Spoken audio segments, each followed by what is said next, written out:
Hello, all. This is Dr. Damaslak talking to you about.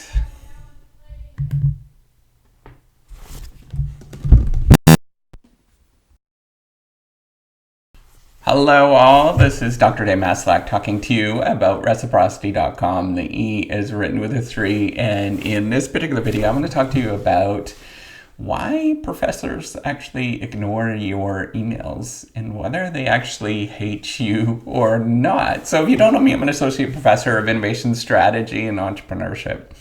And I created this whole reciprocity project to give back as much as I possibly can. There were so many people that helped me out that I wanted to pay the favor forward and help you out as much as I possibly can. So chances are, if you're watching this video, you probably have had an email ignored by a professor. So you sent it off to one of your professors at university, and they just never got back to you. So the reason, the sort of universal sign in academia, if you didn't know this, or across professors, across any, even in sort of professional realms, you just might not have known this at this moment, but if somebody doesn't want to give you bad news in some sort of written form, they just usually don't respond to you. Now, they could be busy, but often it is a sign that they are probably likely to give you bad news. Now, let me explain what's going on here, right? So if somebody's giving you negative feedback to somebody, they're going to try to avoid that action as much as they possibly can. And it's just like everything in life, right? So what they are thinking to themselves is, I don't want to give this bad news to somebody. I don't feel good doing this. So I'm going to avoid doing this particular action. So they avoid it as long as they can. And often what ends up happening is that they might avoid it for a couple of days and then they just forget about it, or they just file it in a file drawer. And that often happens a lot. Now, there are some professors, there's a lot of professors that are out there that are really, really busy. That they just have a lot of stuff going on. So teaching, or the component of what you are looking at, maybe it's research or something like that you're trying to reach out to them. That is only one component of their life. So especially if they're a full professor or they've been at a university for 25 years, they're actually basically running the university. If you didn't know that. So they have different sort of roles in different components of the university. And so they just have a lot of stuff going on.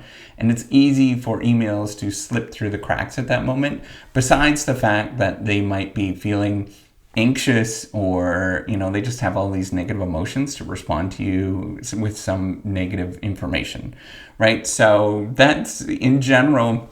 And this is going to happen in the business world too. When you go out and work, is somebody's just not going to respond to you because they just don't want to give you negative information of some sort, right? So maybe you are trying to get a contractor for your house, and you send an email to that contractor. Well, they probably just don't have time for you, so they're not going to respond. Or maybe they think that your job is too small, so they never respond and they never get back to you. It's kind of like the universal sign.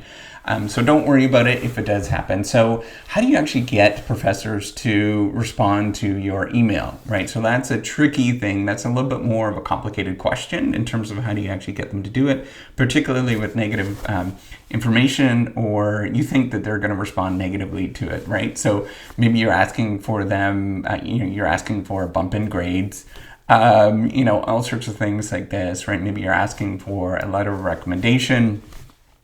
Maybe you're asking to, vouch for you for something, right? So there's all sorts of different reasons why you might expect to get negative information from them. And this is just like with any sort of email to expect this. So normally what you want to do, of course, you want to be polite and encouraging to that particular professor, right? So you want to emphasize that, right? So everybody I know, including myself, loves attention, particularly positive attention. So if you want somebody to respond to you, you have to sort of be very positive at the get-go in terms of that particular response, and be cheery. I personally love to use a lot of emojis and things like that. I know it's not professional, but at the same time, it's communicating that information to somebody, and getting that information across on an email is usually really difficult. So you want to come across lighthearted. And so you want to communicate that, right? So you want to communicate that you're actually being positive and encouraging in many different ways. And then you want to ask the question in kind of a roundabout way. And there's a really good book that's super old. It's called How to Make Friends and Influence People. You can check that out. It's by Dale Carnegie. Really old stuff in terms of. So I got a hair on my mouth. I was just petting my dog. So anyways, so basically you want to come across in a roundabout way of asking that particular question, right? So that a part of the reason why they're not going to respond to you, or the vast majority of the reason why they're not going to respond to you, either the negative information component of it, but they also just don't have a relationship to you. So you can imagine with you might look fondly at, with this particular professor or this individual, and it's you and you. They're talking to you all the time, right, in class, or that they have this sort of relationship, and you have a different feeling about them than they do about they have about you. It's because we just have a lot of people that we're interacting with on a regular basis. So I've got a class of like 250 people, and that happens to me every single semester. So that is really difficult to keep on track of all of that, especially if you're just not naturally good at remembering names and all that kind of stuff. So just assume that is going to happen.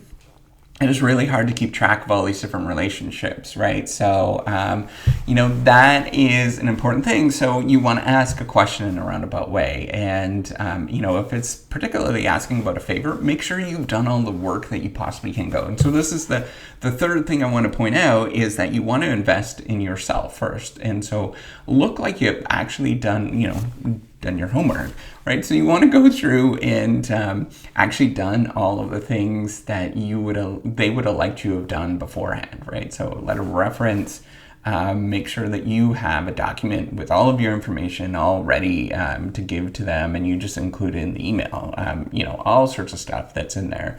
So it makes it easy for them to do. The other thing is that you also have to, maybe you're asking for, a bump in the letter grade or something along those lines. Well, you actually do another assignment and you hand it to them. That might actually help, right? And that might sort of show that you've actually put in the work, that in terms of changing things rather than putting in a low investment on that particular thing, and it shows that you're serious. Hey, they might not respond in a positive way with that. They might say no, but they've seen that you've actually put the effort in. Asking for a question, for example, from them, some more information about something, that will often end, unless they're really nice, they're not going to respond to you.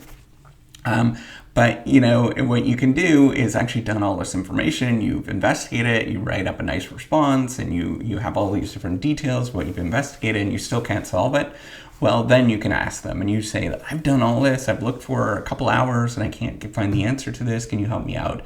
I know this, and this, but I just don't see this particular thing and it's not clear to me. Can you help me out in some sort of way?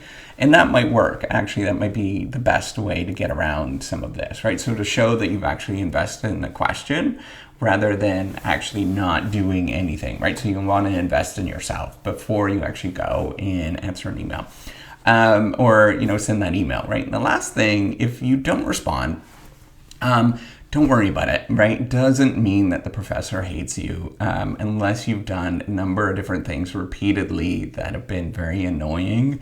At that moment, maybe you can assume that, but often, we just don't have enough time to sort of dwell on that particular thing, those particular issues, right? So we only see you really, a little over a dozen times in a semester on a regular basis, right? So maybe if you have multiple classes, maybe it's, a couple dozen times you see that particular person. It just you don't have enough time to actually, build that relationship for somebody to really not like you. So don't worry about it.